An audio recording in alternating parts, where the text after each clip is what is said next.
So thank you, Stewart, for talking to us today. I'm delighted to, Moisés. Thank you very much. So we have been having some conversations in the past, and I think that um, I'd like to open this one here with a very straight question in terms of Stewart, the shaman of pleasure. Yes? Tell me about Okay.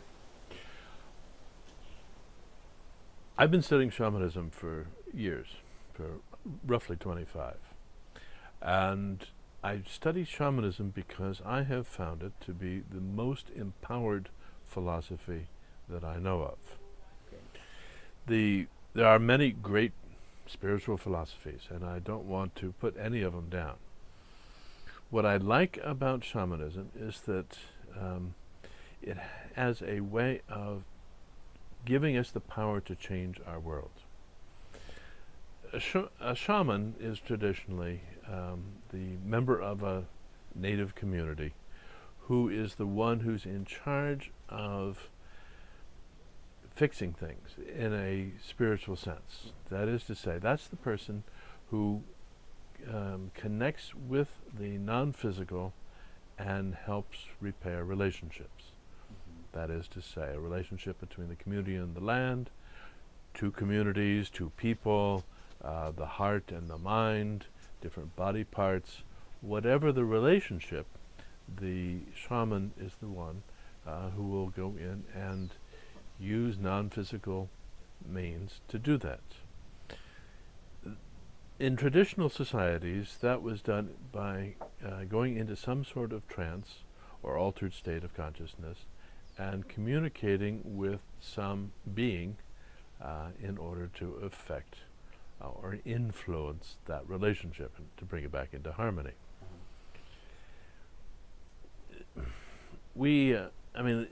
It's also how the major religions worked. I mean, for instance, the priests of any religion will go in and communicate with personifications of the unseen in order to get something done. So in other words, we pray to saints, or we invoke aspects of various deities. We, in some way, find a way of personifying that that aspect of non-physical reality that we think is powerful enough to help us. Great. Many philosophies now do not take advantage so much of this ability to go in and connect to something. Who knows what it is? We can call it a deity, we can call it a saint, but we can just as easily call it our subconscious, or our higher self, or our guardian angels, or some other kind of angels. Whatever it is, it works when it's spoken to. It responds when you ask it questions, and it does things to help you out when you ask for that sort of thing, ask for that kind of help. So a shaman is somebody that does that for relationships. We all can be shamans. We may want to use that power or not. But we all have the ability to go in there and to work with the unseen aspects of nature and our own personal nature. So in a way, shamanism, it's like it takes religion and takes the dogma and out of it. I mean, is that Not necessarily. I mean, if you look at the shamanic phenomenon, if you will, is a worldwide thing. There are shamans throughout the world, many of whom have specific ways that things need to be followed in order to get things done. The son of the Kalahari, for instance, will dance to the music of women who are doing a chanting, and then go in and talk to specific gods. And it can only happen in that way. Shamans in Nepal or Siberia or South America have their rituals, specific rituals, that get them to this place where they can speak to the unseen forces. So, and there's plenty of dogma in that. I approach things from the point of view that it doesn't matter what kind of personification you're using. The whole point is to ask the question. It doesn't matter how you visualize who's answering. Mm-hmm. All it takes is to ask the questions. Okay. So I talk about myself as a shaman of pleasure because I use the notion of going in and speaking to other parts of me, is how I look at it, in order to increase my enjoyment of life. From this perspective, every motivation that we have is about feeling better. Okay. We're not always successful, not always successful about, feeling better, but that's what we're trying to do. So why not use the most powerful means possible to attain that? To understand how your mind creates your reality, and by using that skillfully, then you can increase the pleasure or the enjoyment, the love, the all the great things about life, the harmony in your life, peace. Mm-hmm. These are all forms of pleasure. I use the word pleasure here. Let me just be clear. Yeah, because like I was raised Catholic, Right. and pleasure often is associated with sin, or Right, well. it's not necessarily a positive thing. Fair A enough. lot of traditional religions. But pay attention now to your body. Every aspect of your body, and in fact, every aspect of who you are, is exquisitely designed for pleasure, for feeling good. It's all about feeling good. Everything in your body is about getting rid of pain and getting more pleasure. Everything. So, if you pay attention to that and realize that pleasure, call it anything you like, really. It's a generic word for the experience of feeling good. And even those people who feel that pleasure is a sin, that is to say, that sensual pleasure takes them away from the ability to prepare themselves for heaven. Heaven is all about pleasure. Let's not forget that. That's why we do any of that stuff, so we can get into heaven or paradise, or enlightenment, nirvana. These are all places that are the ultimate in feeling good. Yes. So there are these doctrines about how you get into this place of really feeling good. And a lot of religions say you have to postpone present pleasure in order to get future pleasure. So, I mean, the idea that pleasure itself is a sin doesn't make any sense, since that's what the whole religion's about. Mm-hmm. However, if one person really goes after pleasure how do you balance it? How do you see how much pleasure is too much pleasure, or there is no such thing as too much pleasure? T.S. Eliot had a wonderful quote. He said, only those who are willing to risk going too far will ever know how far you can go. Okay. When you think about pleasure, you have physical pleasures. You have emotional pleasures. There's lots of emotional pleasures. Just the whole notion of connecting and feeling the enjoyment of basically anything. You have mental pleasures, accomplishment, and feeling good about getting things done, being effective, and the great spiritual pleasures.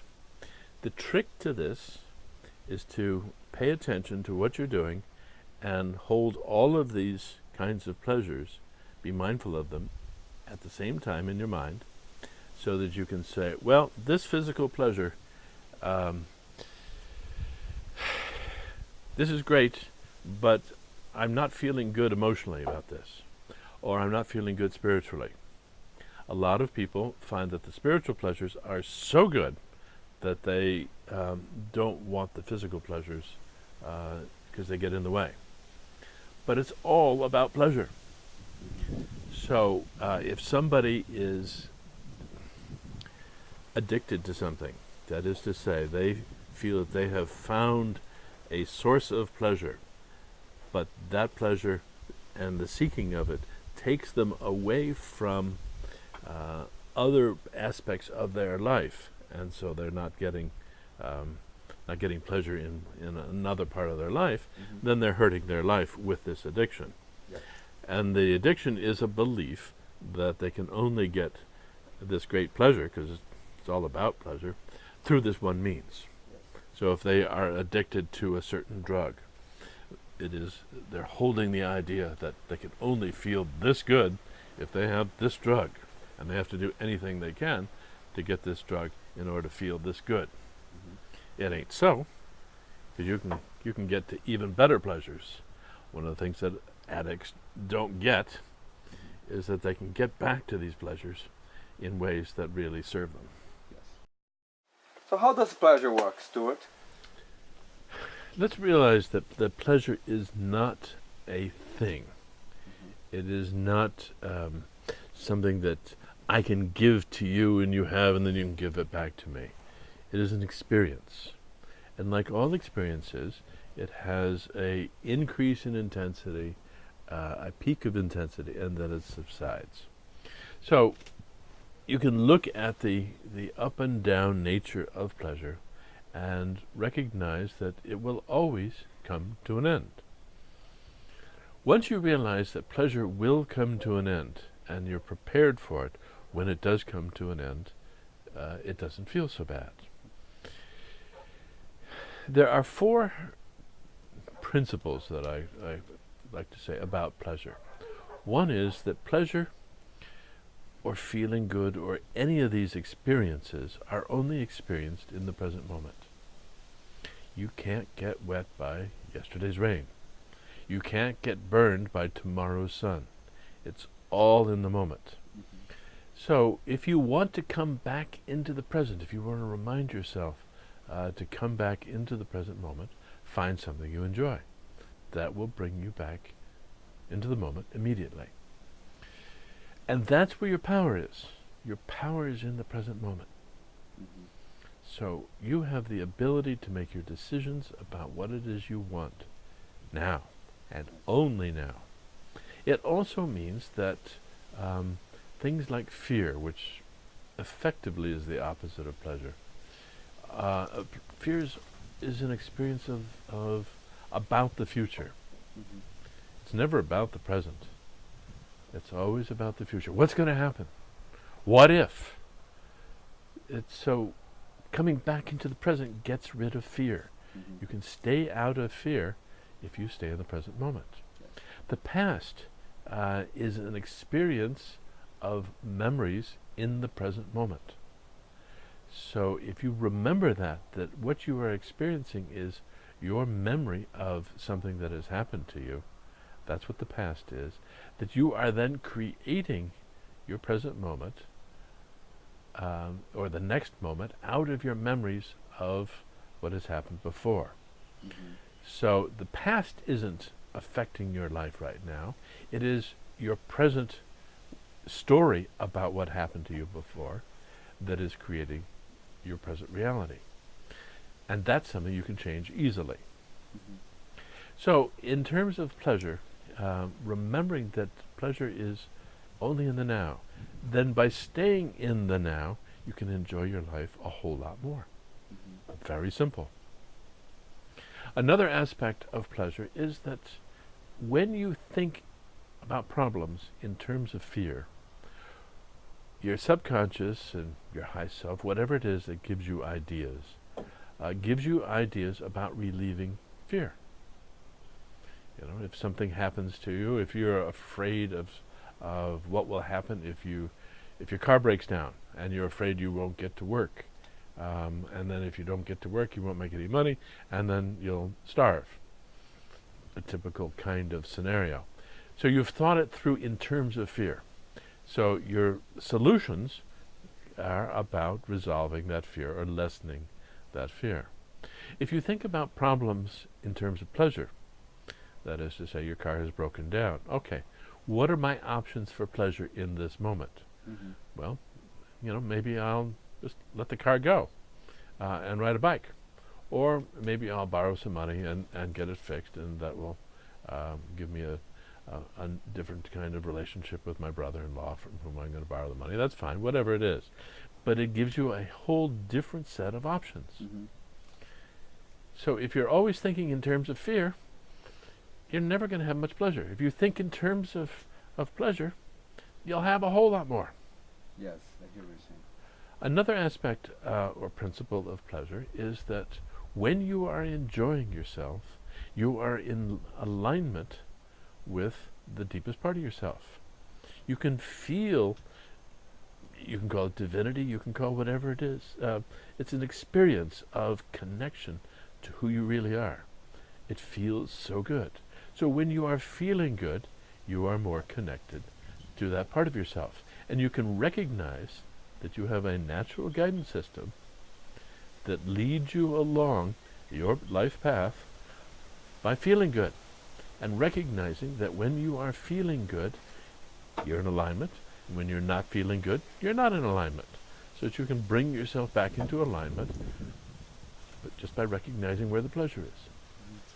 And the fourth principle is that you can choose how you feel. Most people are victims, if you will, and they feel victimhood because they are not choosing how they feel. Feelings come primarily from thoughts. And if you're not choosing your thoughts, you're not choosing how you feel. Once you recognize that you are responsible for most of what happens to you, and certainly all of your reactions to things, then you recognize that you have the choice to respond to things that happen to you in different ways. We mentioned it earlier. So, for instance, the car, somebody cuts you off, or even dents your car as they're backing up. You can get really furious and feel angry and feel justified in feeling angry, and you can launch into a self-righteous approach to responding to them. You can recognize it as, well, things happen and I'm not going to let that bother me. You can say, here's an opportunity to meet somebody new and to explore life, to have a different experience. Mm-hmm. This may be an opportunity to think about getting a different car. It could be all kinds of things. But you are responsible for how you feel. And the thoughts that hang out in your head are your choice. Uh-huh. Somebody may give you a thought, you may be listening to me, I may be putting thoughts in your head, but if they stay there, that's your choice. Mm-hmm. You may decide to reflect on something I say, or you may just say, well, that's nonsense.